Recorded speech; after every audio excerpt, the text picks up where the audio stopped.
Denim Couch Podcast. Ooh, whoa, ooh, whoa. The 40s, 50s, 60s, 70s, and 80s with Steph with an F. Hi guys, welcome to the Denim Couch Podcast, where we chill on this denim couch and talk about the 40s, 50s, 60s, 70s, and 80s. I'm Stephanie Tanner. Welcome.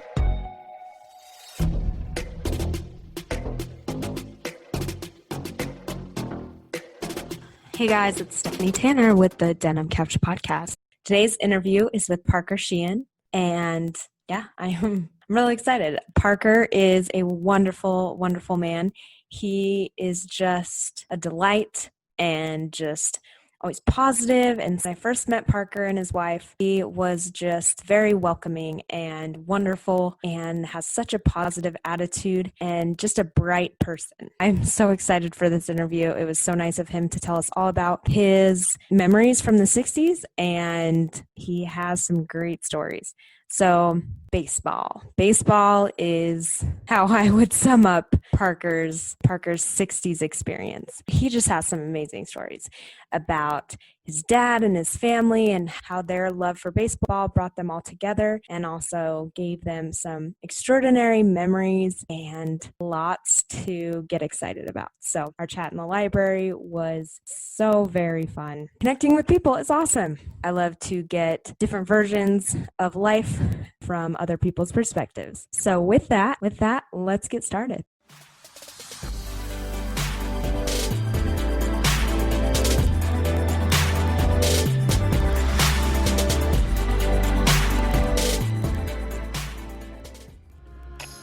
And my first question for you is, can you tell me a little bit more about your name? It wasn't common at all. And as a matter of fact, I was the only Parker outside of my family that I'd really ever heard of. My name is Parker John Sheehan. My grandfather's name was Parker John Sheehan. Mm-hmm. My father's name was Edward Parker Sheehan. Okay. And then me, and we named our son Anthony Parker Sheehan. And they named the little 2-year-old daughter Imogen Parker Sheehan. I love that. So, I mean, it wasn't really, and the only other Parker that I had ever heard of there was an actor, and his name was Parker Stevenson. He was in the Hardy Boys Mysteries, Hardy Boys Nancy Drew, and Baywatch. What was life like back in the 60s?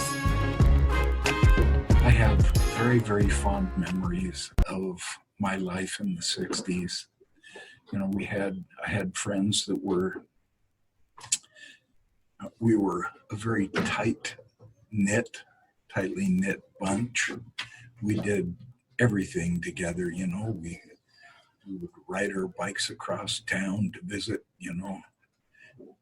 girlfriends and different things, and we're up into the foothills and explore the foothills and all of that. But my group of friends, we were very, very sports oriented. We all played, like football, basketball, baseball, and a typical day during our summers was to play baseball all morning, go home, and like mow the lawn or do whatever chores we had to get done as fast as we could, and then go to the swimming pool. We would swim there all afternoon, and then when it closed at 5, and we would go home and eat dinner, and it was open in the evenings too. So we would either go back and swim, or we would, during that time we had evening baseball games and things like that. So, and like I said, we rode our bikes everywhere until then, when high school came along, then we were, we had the cars and everything. And so that became a different phase. But anyway, as in the earlier 60s, it was just a lot of sports. The biggest and most glaring difference between the 60s and the present is technology. The imagination was everything then, whether we were, even the baseball we played, if it was winter or something, my brothers and I, we invented games with baseball cards. Or I remember once we had a big board, and we drew the baseball diamond on the board and colored the outfield and put, things on there where we knew if it was a single or a double or, that kind of thing. At least during that period, there was no video games, no anything like that. It changed so rapidly. I've heard it said that, my great-grandfather or my grandfather just wouldn't believe, what has happened in the last 100 years or whatever. And it's true. So that has just changed everything. Even when I first started doing like school papers and things, we had the old typewriters that the things flipped up and then it turned, the next thing was they had electric typewriters, so you didn't have to push the keys hard and things. And then there was what they called a selectric, and it had a ball. And this was like a miracle, but anyway, you'd hit the whichever key you wanted or whichever letter, and this ball inside there would flip around and hit on the paper from the standpoint that we did without it. And I described my, early childhood and that, and how much fun it was and how much the imagination was, so important and everything. I think there are some, and people will argue about this because they'll say, well, my son will get he'll get a job in a big company because he knows this stuff and everything. But like with my own grandchildren, I see it just making them go crazy. If you take those games away from them, then, we see tantrums and different things. So, I see both sides of it, but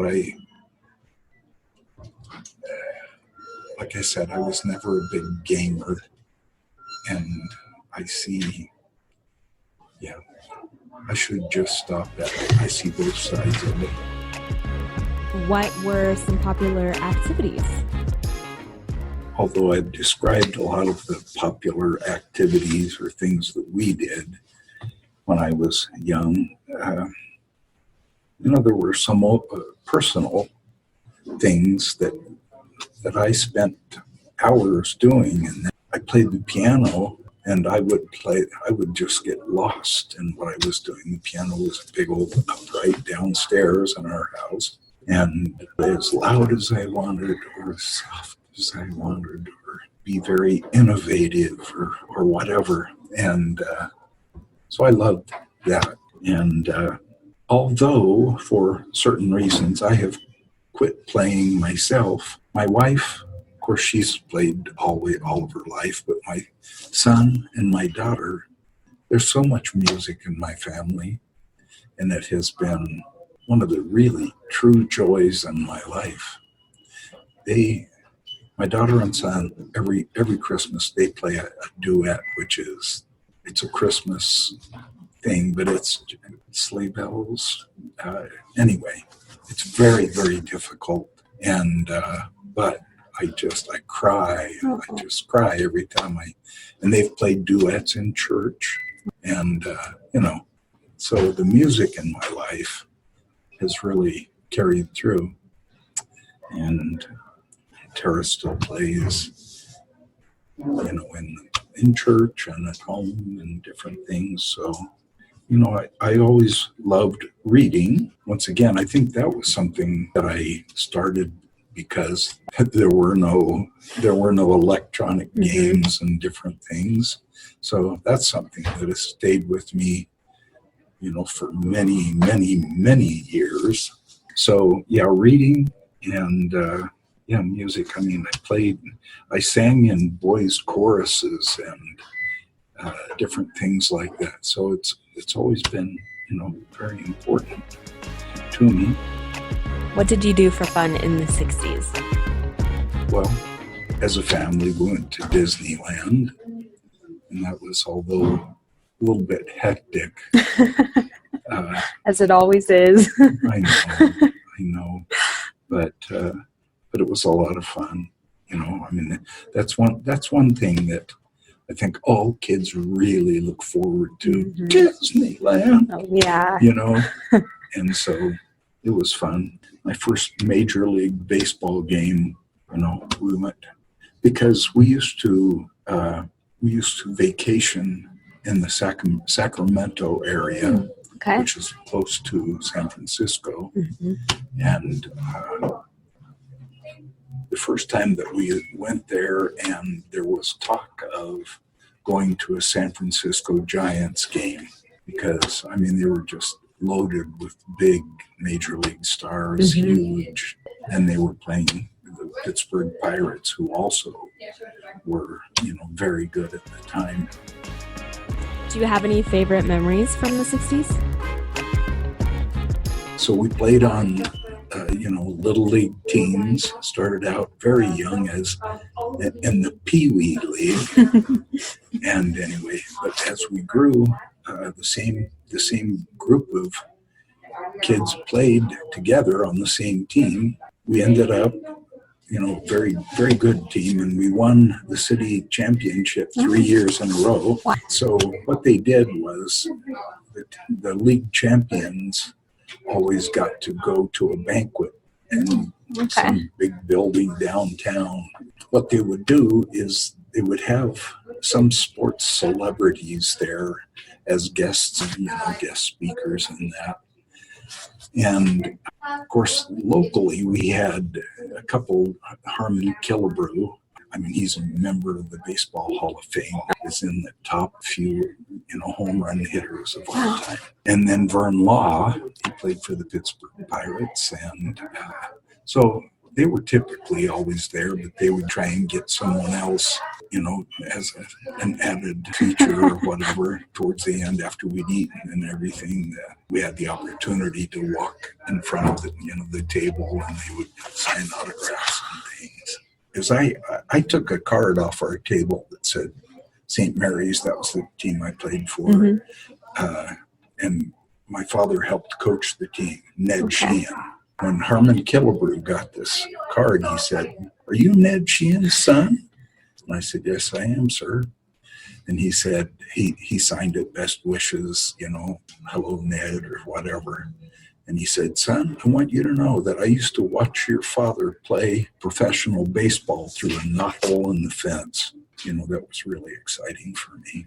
And one of my younger brothers played also in the Minnesota Twins organization for about 7 years. And because my father had played, they gave our family a family lifetime pass to all of the Boise. They became the Boise Braves. And that was a minor league team. They were the Northwest League.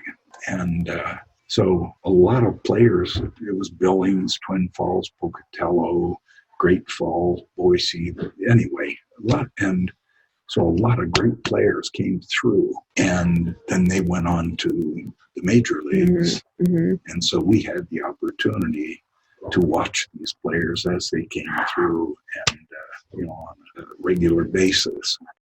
I go to high school games. I have so many friends because I've gone to so many games for so many years that I walk into the ballpark and there's Parker, come sit with us, that kind of stuff.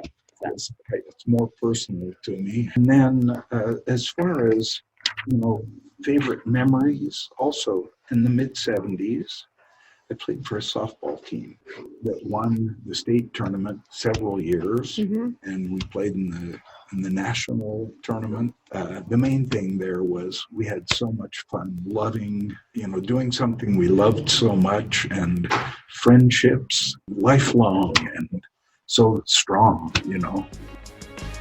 What was the style like back in the 60s? What did you wear? I never cared much about style because I went to private schools for 12 years. So 8 years parochial grade school, and then 4 years parochial high school. During that whole time in grade school, we wore royal blue sweaters, white shirts, and salt and pepper, corduroy. And the girls wore plaid skirts and blue sweaters. And then in high school, it was gold blazers, a tie, and white shirts. What made you happy back in the 60s? What brought me the most happiness was a combination of a few things, actually. I had a very good, close, loving relationship with my family. We were very, very tight-knit. We got along well. My mother was an angel. She was the sweetest woman on earth. And she brought me extreme happiness. I had great friends. Like I said at the first, we were very, very close. And also, and this has been real big for me as far as generating happiness and everything, is I've always had religion in my life. But I'm glad that I've always had religion. Were you ever scared, unhappy, or anxious back in the 60s? The 70s, was I ever scared, unhappy, or anxious? Only at Marine Corps Recruit Depot in San Diego, California. That was the Marine Corps boot camp, but in 6 months. And it was also terribly against my very nature. It was, the crew people, the drill instructors and stuff were just the meanest people you'd ever, both physically and verbally, and that. So it just wasn't me, but I signed and I was stuck. How would you define happiness? What I have lived by I'm not a Buddhist or anything, but what I have lived by for a lot of years now was I started reading the Dalai Lama's books, and some of his things, and I could have filled pages, but some of the things that are most important to me. So I define it through a few brief quotes from the Dalai Lama. Be kind whenever possible. It is always possible. If you want others to be happy, practice compassion.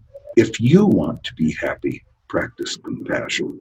My religion is very simple. My religion is kindness. And ultimately, service to others is what makes me, making other people happy, I think makes me the happiest. Wasn't that awesome? Parker is just a very, very sweet man, and I really like the quotes from the Dalai Lama that he had shared with us.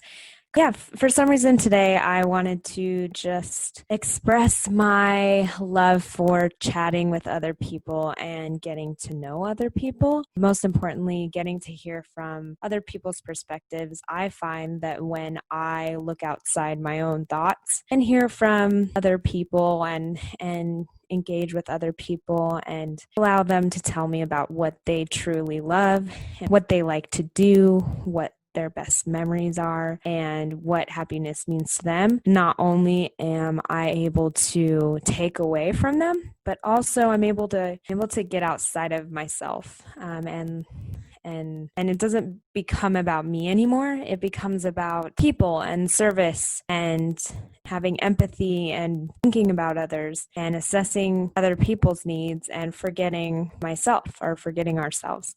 I think that is one of the best ways to forget your troubles. And also, it shows the other person that you do have interest in them and that you care for them and that you support them and validate them, which just brings them up. So these interviews help me connect with people that I haven't seen in a while or that I otherwise wouldn't connect with unless this has helped me reach out to people and to think outside of myself and start thinking about others and just looking to understand other people's perspectives and find similarities. Anyways, I hope you all have a great week. I look forward to our next podcast episode. Wait. You can't miss the embarrassing story of the week. No. Okay. It's that time. It's Steph with an F's embarrassing story of the week.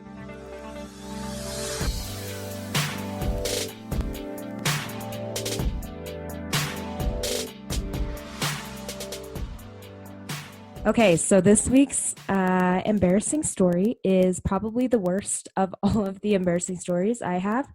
It's definitely up there, and I may have to be careful about how I say this. So here we go. Okay, so we went elsewhere for the holidays, and on our wonderful road trip, we experienced many pit stops. We have a very young son, and both of us ate some pretty intense food. So let's just say, after a dare from my husband, I ended up running out of the gas station with just a coat on into the car. Why is this embarrassing, you say? Well, you don't know the full story, and I'm not going to tell the full story. And also, I looked like I was wearing a coat and tennis shoes, which is not very stylish. And so, yes, that is my embarrassing story for the week. When you get dared, you do the dare sometimes. Sometimes, not always. But in this case, you do the dare.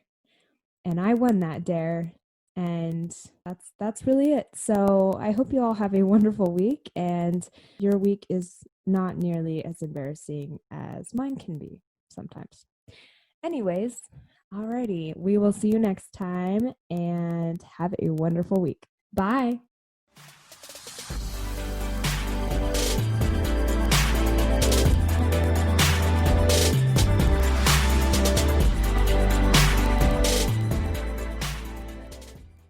If you came here for mental health help, please go visit your doctor.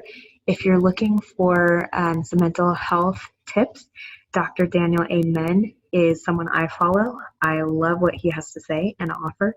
I think his website is brainhealthassessment.com, and he just has some awesome checklist items that go over brain health habits that you should be doing to have better brain health. I want to say there's like 5 to 10 items, and if you have those, if you're working on those habits and trying to improve them to improve your brain health, you'll also improve your happiness level, because brain health equals mental health. So keep your brains happy and healthy, and check out Dr. Daniel Amen. This is not sponsored. I just really like what he has to say, and I think it's really beneficial. I think it can help a lot of people.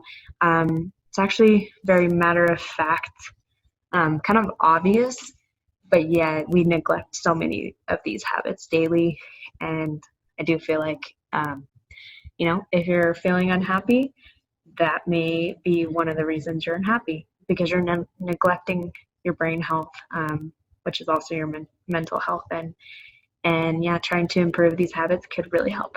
So check him out. If you have any stories from the 40s, 50s, 60s, 70s, and 80s, please get in contact with me. Let's chat. I want nothing more than to chat about the past. I want nothing more than to chat about the 40s, 50s, 60s, 70s, and 80s. If you have any specific questions that I'm not asking that you would like to know about these eras while interviewing these people, please let me know. I would love some advice, and I would love your input. So, what would you guys like to know?